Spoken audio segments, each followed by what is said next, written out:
There is a specific sound that good dark chocolate makes when you break it. Do you know it? A clean, sharp snap. Not a crumble, not a bend. That tells you the tempering was done correctly, that the cocoa butter crystallized the way it should, that what you're holding is the real thing. And then there's the smell. Before it even reaches your mouth, something opens up. Earthy, slightly bitter, complex in a way that takes a moment to fully register. Fruit sometimes, smoke occasionally, something ancient underneath all of it. And the taste, the slow melt, the bitterness that isn't unpleasant, that has depth to it, that finishes differently than it starts. If you know what I'm describing, you know it precisely. If you've only ever had milk chocolate, I need to break it to you. You've been eating a different food entirely, and you have been missing something that most people find extraordinary. Chocolate, real chocolate, dark chocolate, is one of the oldest cultivated foods on the planet. It was sacred. It was currency. It was medicine. It was one of the most coveted commodities in the known world for centuries, before most Europeans had ever tasted it. And it is, when consumed in the right form, genuinely good for you. Not guilty pleasure good for you. Not, it has antioxidants good for you.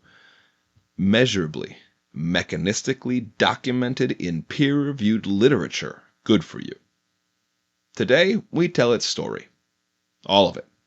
From the jungle floors of Mesoamerica, to the courts of Europe, to the science of what happens in your cardiovascular system 30 minutes after you eat a piece of good dark chocolate. This is the food of the gods. Let's find out why they called it that.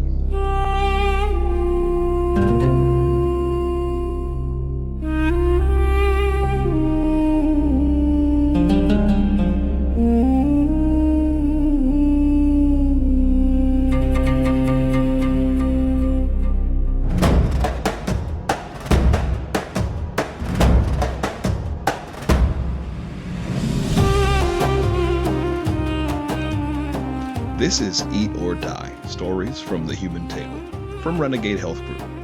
I'm Zach Sykes. Each week, we follow something from the human diet through history, science, and your daily life. 8 episodes in, we've covered serious topics and complex ones. We've condemned and rehabilitated. We have lamented and celebrated. Today is chocolate. And today we are going to enjoy ourselves. Fair warning, this is a long episode. The history of chocolate spans 3,000 years across 2 continents and touches on conquest, religious ritual, currency, class, colonialism, industrial transformation, and the modern craft food movement. It deserves the time. Let's go.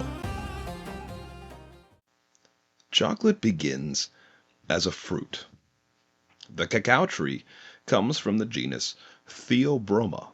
Theo as in gods and broma as in food. Literally, food of the gods. It's a small, shade-loving tropical tree native to the deep rainforests of Central and South America. It is a peculiar tree in botanical terms in that its fruit grows directly from the trunk and main branches rather than from the ends of branches. This fruit, or pod, is large and football-shaped and not at all brown, as you would expect, appearing in a range of colors from green to yellow to deep red or even purple, depending on variety and ripeness. Inside each pod, 20 to 50 cacao beans, embedded in a sweet white pulp that tastes nothing like chocolate. The pulp is sweet, fruity, tropical, something between lychee and mango. The raw beans inside are purple and astringent and intensely bitter. essentially unpleasant to eat directly. The transformation of these beans into chocolate is one of the more remarkable food processes that humans have developed. It begins with fermentation. The beans and pulp are removed from the pods and left to ferment for 5 to 7 days, typically in wooden boxes or covered with banana leaves. The wild yeasts and bacteria present in the environment consume the pulp sugars, producing alcohol, which is then converted to acetic acid. The heat generated kills the bean's embryo and initiates chemical reactions inside the bean. Those chemical reactions begin the development of the flavor precursors that roasting will later finish into the chocolate flavor that we recognize. Then roasting. Then cracking and winnowing, which removes the outer shell to reveal the cacao nib, the pure inner bean. Then grinding. The nibs are ground into a paste called chocolate liquor, which, despite the name, contains no alcohol. And this paste contains roughly equal parts cocoa solids and cocoa butter, being the fat of the cacao bean. From here, the paths diverge. Press out the fat, and you get cocoa powder on one side, cocoa butter on the other. Keep them together and refine further, conching the paste for hours or days to develop texture and flavor, and you are on your way to finished dark chocolate. Add milk solids, and you get milk chocolate. Add sugar and milk and more cocoa butter, and remove cocoa solids, and you get white chocolate, which contains no cocoa solids at all, and is therefore, nutritionally speaking, not chocolate in any meaningful sense. The cacao percentage on a chocolate bar tells you what proportion of the bar is derived from the cacao bean, completely. Cocoa solids plus cocoa butter. That means a 70% bar is 70% cacao derived and 30% everything else. Probably sugar. A 90% bar is 90% cacao. The higher the percentage, the more of those health-relevant compounds the bar contains, and the more bitter it tastes, because sugar is what's being reduced.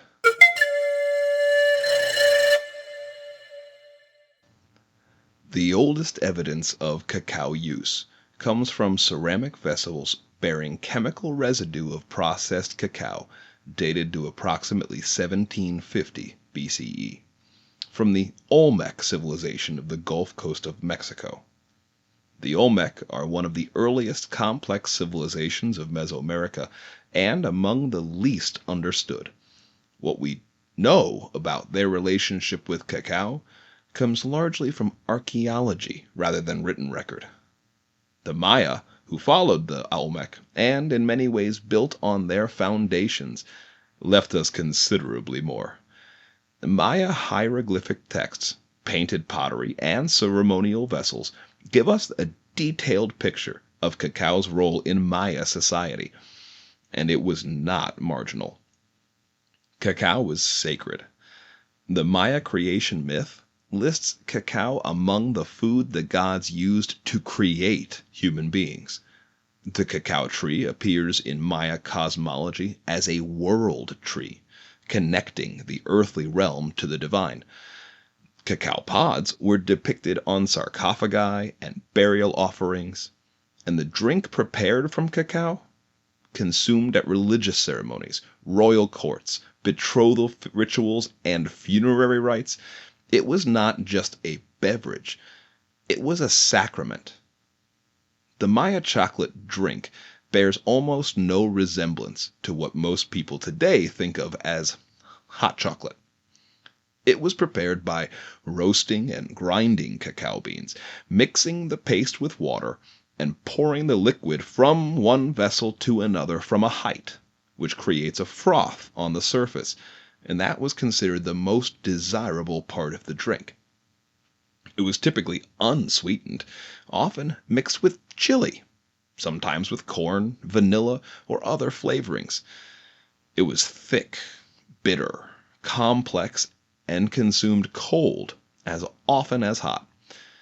Archaeological evidence from Maya sites shows cacao residue in vessels across a wide range of social contexts: royal tombs, household storage, market contexts. Cacao beans served as currency in Maya markets. A turkey cost 100 cacao beans. A small rabbit cost 30. An avocado cost 3. The food of the gods was also the money of the marketplace. By the time the Aztec Empire rose to dominance in central Mexico in the 14th and 15th centuries, cacao had been a fixture of Mesoamerican civilization for over 1,000 years. The Aztecs inherited the tradition and amplified it.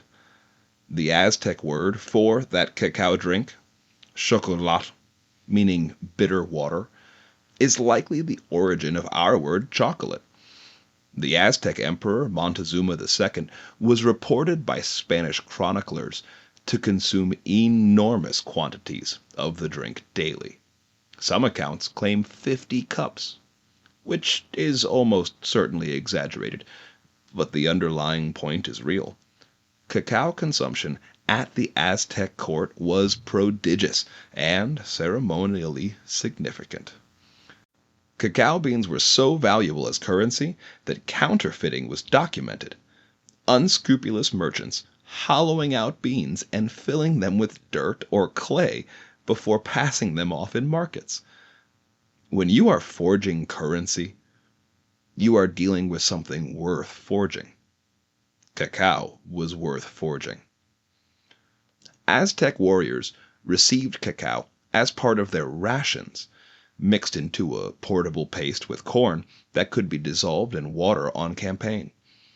The stimulant and caloric properties of cacao made it militarily useful, and the Aztec military understood this practically, as every competent army in history has understood the logistics of feeding its soldiers. The cacao tribute demanded from conquered territories by the Aztec Empire was staggering. Historical records document millions of cacao beans flowing annually into Tenochtitlan from subject peoples. Cacao was simultaneously sacred, medicinal, culinary, monetary, and strategic. No single food in the pre-Columbian Americas carried more weight in more dimensions. Then the Spanish arrived. Hernan Cortes reached the Aztec capital of Tenochtitlan in 1519. He was received by Montezuma, who offered him the drink. Cortes and his men found it, by most accounts, unpleasant. Too bitter, too foreign, nothing like the sweet beverages of European experience. But Cortes recognized its value as currency and commodity almost immediately. He wrote back to the Spanish king that a single cacao bean could buy a slave. He was not wrong.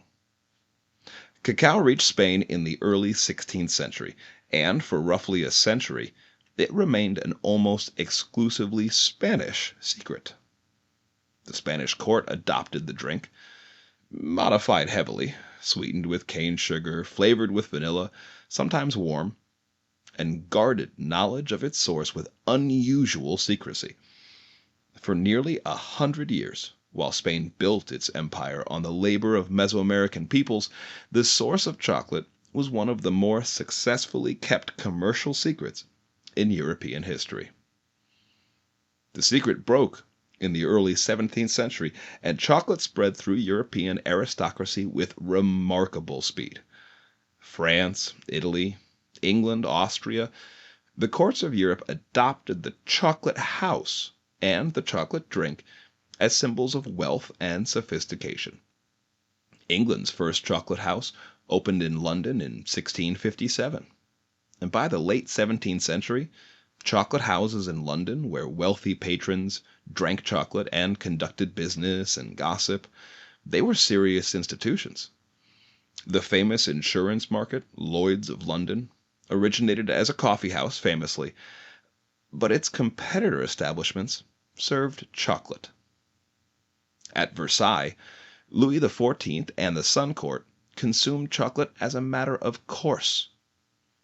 Louis's Spanish wife was said to have introduced the French court to chocolate and to have been somewhat obsessive about it, the Spanish Infanta bringing the sacred bitter drink of the Aztecs to the most powerful court in Europe. The journey from Mesoamerican rainforest to Versailles Salon took less than 2 centuries. All of this chocolate was still a drink, though. The idea of eating solid chocolate, of chocolate as a food rather than a beverage, it didn't exist yet. That transformation required the Industrial Revolution. Now, the 19th century did to chocolate exactly what it did to grain and sugar. It industrialized it, democratized it, made it cheap, and in doing so changed its fundamental character. The pivotal moment came in 1828, when Dutch chemist Conrad Johannes van Houten invented a hydraulic press that could separate cocoa butter from roasted cacao beans with unprecedented efficiency. This produced 2 things. The first cocoa powder, defatted, shelf-stable, easily dissolved, and surplus cocoa butter. Van Houten also developed an alkalizing process, treating the cocoa powder with potassium or sodium carbonate that reduced its natural bitterness and darkened its color. This process is now called Dutch processing, and it is central to the implementation section of this episode, for reasons that will matter to your health. In 1847, the British firm Fry & Sons combined the cocoa powder, cocoa butter, and sugar into the first solid eating chocolate. In 1875, Swiss chocolatier Daniel Peter added condensed milk, a technology developed by Henri Nestle. Recognize that name? To produce milk chocolate. In 1879, Rudolf Lindt invented the conching process, extending mechanical mixing that develops chocolate's smooth texture and rounds out its flavor. Cadbury, Rowntree, Nestle, Lindt, Hershey. By the late 19th and early 20th century, the industrial chocolate complex was established and its giants were known. Chocolate moved from the cups of aristocrats to the pockets of soldiers. Both world wars distributed chocolate as military rations to the candy aisles of every grocery store and convenience market on the planet. Now for the part that we can't shy away from. The real cost of all this delicious growth. The cacao that feeds this global industry to this day comes predominantly from West Africa. Côte d'Ivoire and Ghana together produce approximately 60% of the world's cacao supply. The conditions under which most of that cacao is produced are, by any reasonable standard, exploitative. A 2020 report by the U.S. Department of Labor estimated that approximately 1.56 million children were engaged in hazardous labor in the cocoa sectors of Côte d'Ivoire and Ghana alone. These children, many of them trafficked from neighboring Mali and Burkina Faso, work with machetes, carry heavy loads, and are exposed to agricultural chemicals, often without pay or adequate food. The major chocolate companies, they've known about this for decades. They signed the Harkin-Engel Protocol in 2001, pledging to eliminate the worst forms of child labor from their supply chains by 2005, and then by 2010, and then by 2015. The deadline has been extended repeatedly. The problem persists. This is not a reason to stop eating chocolate, but it is a reason to care about where your chocolate comes from, which, as we will discuss, also happens to be the reason to care about quality. The supply chain that does produce ethical, traceable, fairly traded cacao, it's the same supply chain that tends to produce better, less processed, higher flavanol cacao. Doing right by the farmers and doing right by your health, they point in the same direction. The craft chocolate movement, sometimes called bean-to-bar chocolate, emerged in the early 2000s as a direct reaction to the industrialization and homogenization of commercial chocolate. Small batch makers began sourcing single-origin cacao directly from specific farms and regions, processing it minimally and producing chocolate with a range of flavor and character that commercial chocolate cannot approach. The parallels to craft beer are exact. A mass-produced industrial product, optimized for consistency, shelf life, and price, was challenged by makers who prioritized quality, provenance, and flavor. The industry responded, slowly, with increased attention to origin and processing. The consumer benefited with dramatically expanded access to genuinely good chocolate. Today, bean-to-bar chocolate from makers who source transparently, pay fair prices, and process minimally is available online and increasingly in specialty retail. It costs more than a Hershey bar. It should cost more. The cacao is better, the processing preserves more of the health-relevant compounds, the farmers are paid at all, and the chocolate tastes like nothing you have ever had from a gas station. 3,000 years from a Maya ceremonial vessel to a bean-to-bar chocolate shop in Brooklyn. The long way around, but the destination is recognizable. The professor is in, and the professor would like to begin by saying that this is, without question, the professor's favorite science time of the series so far. Two mechanisms, both fascinating.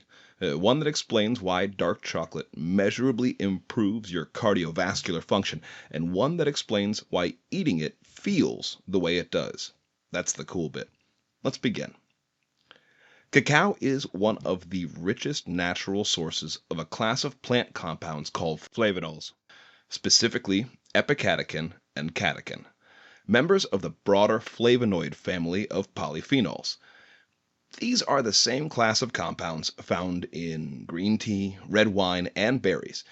In cacao, they are present in extraordinary concentration, higher than almost any other food source when the cacao is minimally processed.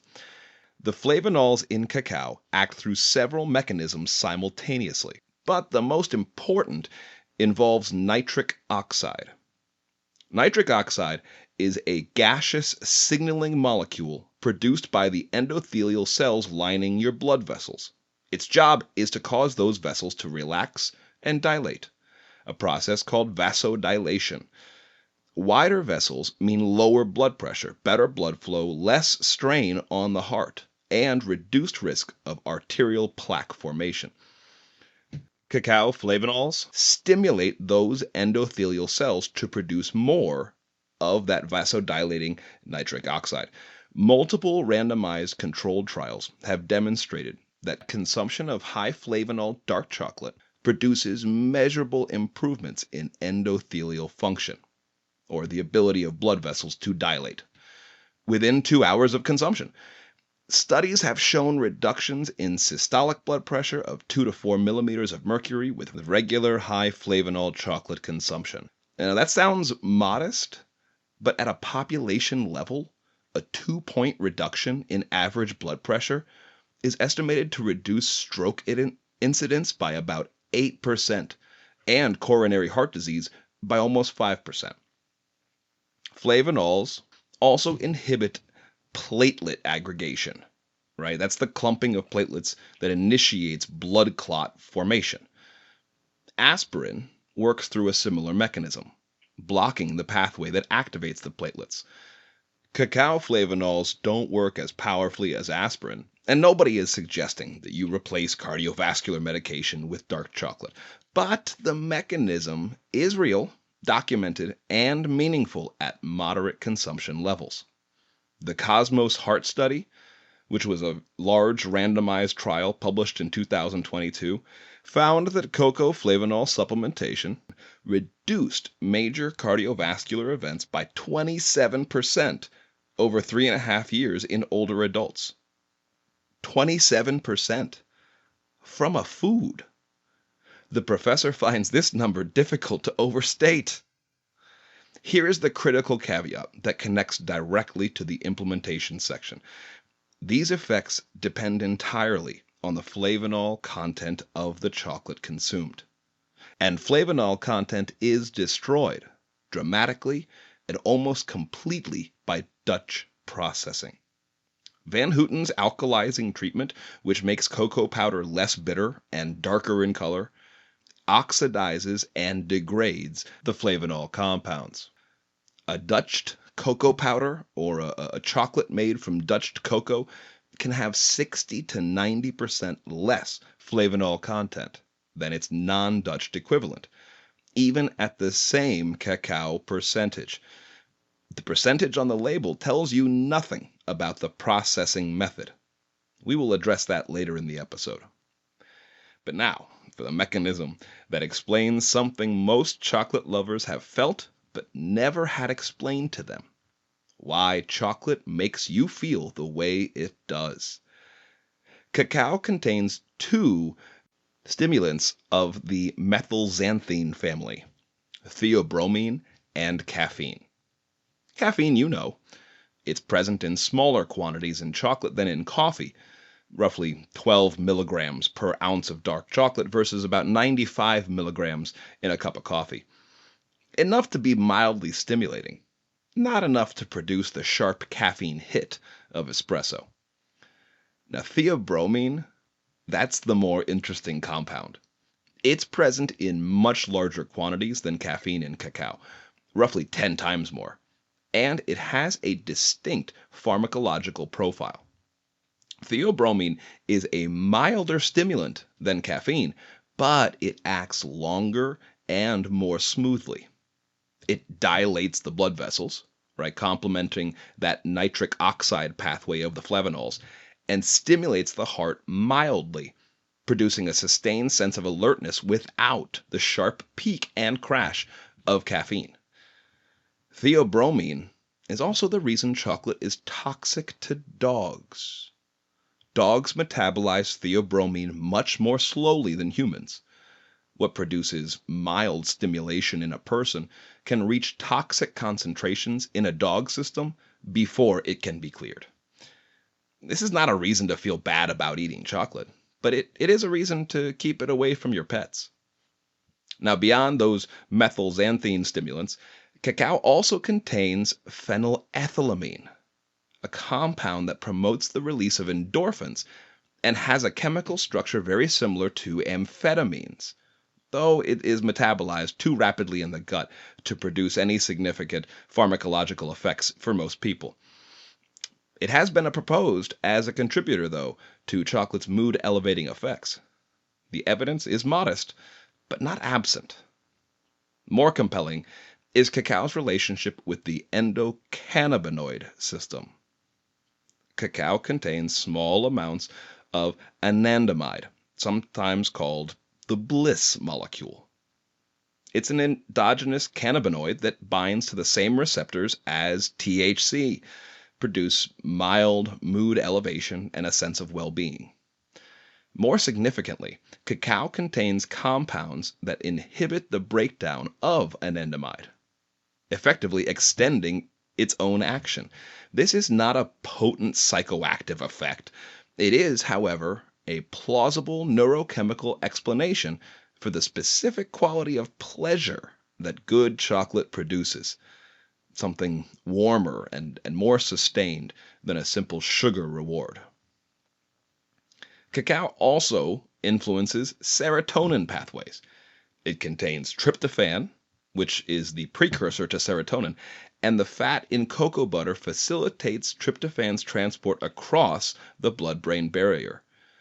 The mild serotonergic effect of cacao is consistent with evidence showing improved mood outcomes with regular dark chocolate consumption in clinical studies. Put all of that together, and it is a lot, You have flavanols, improving your cardiovascular function and blood flow, theobromine, providing sustained mild stimulation, the anandamide contributing that bliss molecule activity, and serotonin precursors improving your mood. This is not a simple food. This is a pharmacologically active food that has been used as medicine, currency, sacrament, and pleasure for 3,000 years. And the science is beginning to explain why all of those uses made sense. Here's where we make the science actionable. The goal of this section is to send you into the world as an informed chocolate consumer, someone who knows what to buy, what to avoid, and why the difference matters both for your health and for the people who grow the cacao. The single most important piece of information in this entire episode is this: the processing method matters more than the percentage. A 70% dark chocolate bar made from Dutch processed cocoa has had the majority of its flavanols oxidized and destroyed. The cacao percentage is intact. The health benefits are largely gone. You are eating expensive, bitter sugar. A 70% dark chocolate bar made from non-Dutched, minimally processed cacao retains those flavanols. This is the bar worth eating. How do you tell the difference? Look at the ingredient list and any available processing information. If the label lists cocoa processed with alkalized cocoa, or Dutch processed cocoa, those flavanols have been significantly degraded. This applies even to expensive, artisanal-looking products. The processing method is what matters, not the packaging. If the label lists simply cocoa, cacao, cocoa powder, or cacao powder without alkalization language, you're probably getting the flavanol intact version. Natural cocoa powder, the non-Dutched version, is lighter in color, more acidic, and more bitter than Dutched. It is the correct choice for health-oriented consumption. Dutch processed cocoa is darker, milder, and better for certain baking applications where its alkalinity interacts favorably with baking soda. But it is not better for you.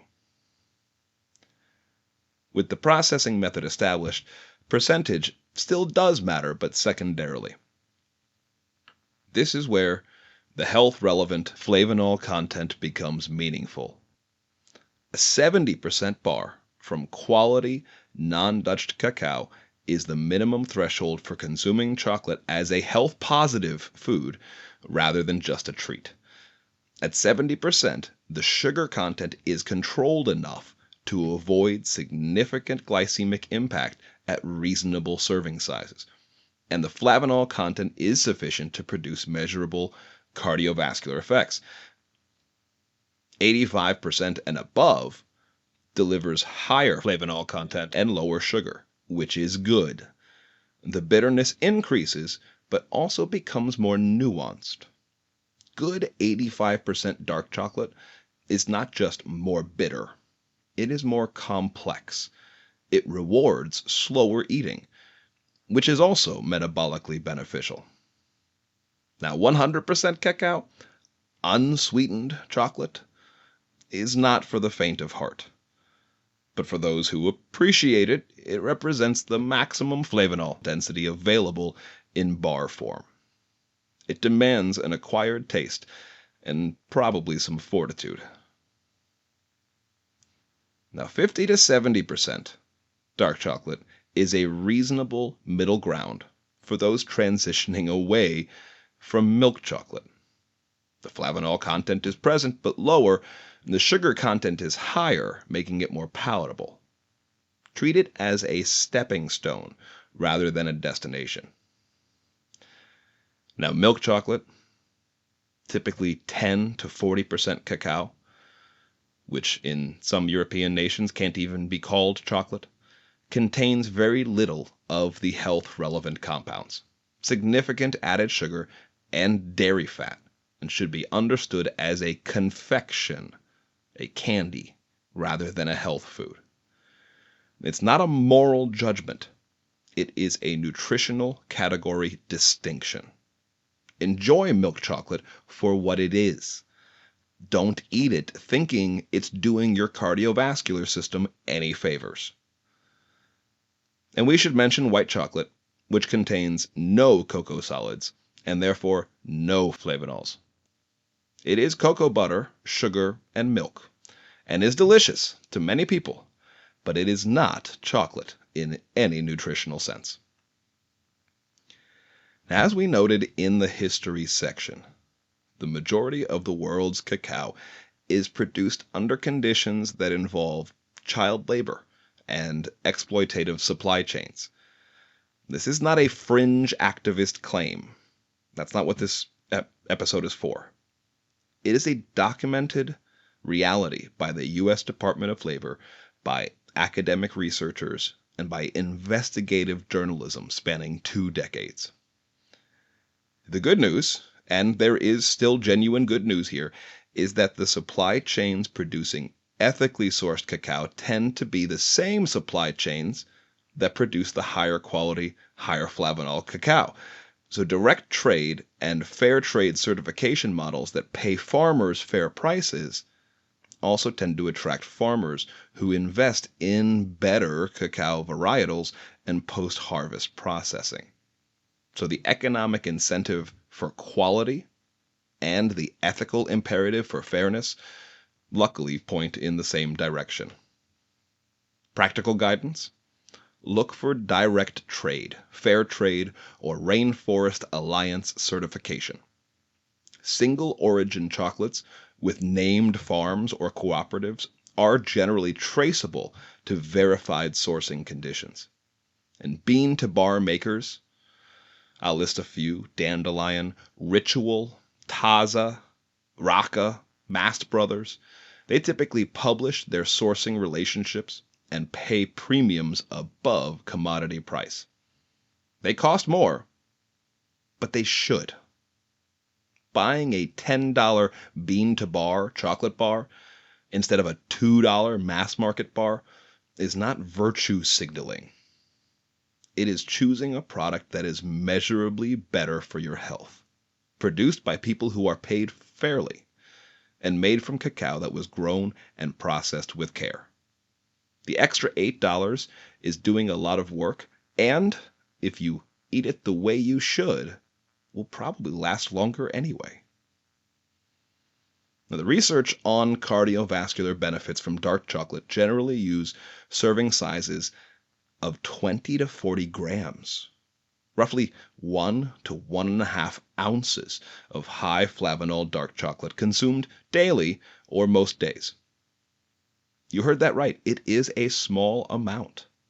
It's only 2 to 3 squares of a standard bar.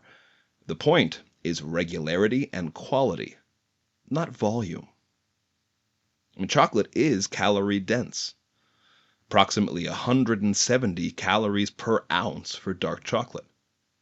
At 1 ounce per day, that's a manageable addition to any diet. At 4 ounces per day, you are adding 680 calories and losing the metabolic benefit of moderation. More is not better. The dose matters. Consume it as a standalone food, rather than as part of a sweetened dessert where its flavanol content is diluted by the sugar and the dairy. A square of good dark chocolate after a meal is both pleasurable and pharmacologically effective. A slice of chocolate cake is neither. For those with caffeine sensitivity, the caffeine content of dark chocolate is low relative to coffee, but it is cumulative.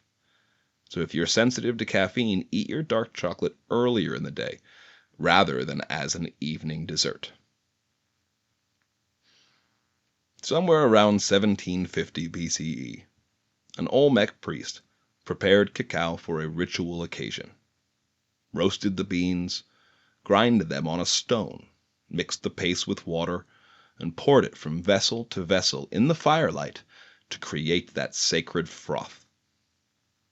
3,000 years later, a team of researchers at the Brigham and Women's Hospital in Boston published a randomized control trial showing that cocoa flavanol supplementation reduced major cardiovascular event by 27% in older adults. The Olmec priest did not know about nitric oxide, or endothelial function, or platelet aggregation, but he understood, through 3,000 years of accumulated human experience with this plant, that it was something special, that it belonged in the category of sacred things, that it was worth guarding, worth trading, worth praying over. The science caught up. The food of the gods turns out to be genuinely good for you. Eat accordingly. Eat the good stuff and know where it comes from. That's episode 8 of Eat or Die, Stories from the Human Table. I'm Zach Sykes, Renegade Health Group. Go buy some good dark chocolate. Check the label for alkalization. Look for the sourcing information and eat 1 ounce and feel excellent about it. Share this episode with the person in your life who needs permission to eat chocolate. They've been waiting for someone to tell them it's okay. It's okay. The science says so. Find us at Facebook, YouTube, Instagram at Renegade Health Group. Leave a review. It helps people find the show, and we are genuinely building something worth finding, I think. Next episode, we go to the water. Fish. The food that fed coastlines and built trade routes and launched fishing fleets and eventually gave us the most studied dietary intervention in cardiovascular history. It's a rich story. I'm looking forward to it. Until then, eat well, eat dark, and for the love of everything, check the label for alkalized cocoa.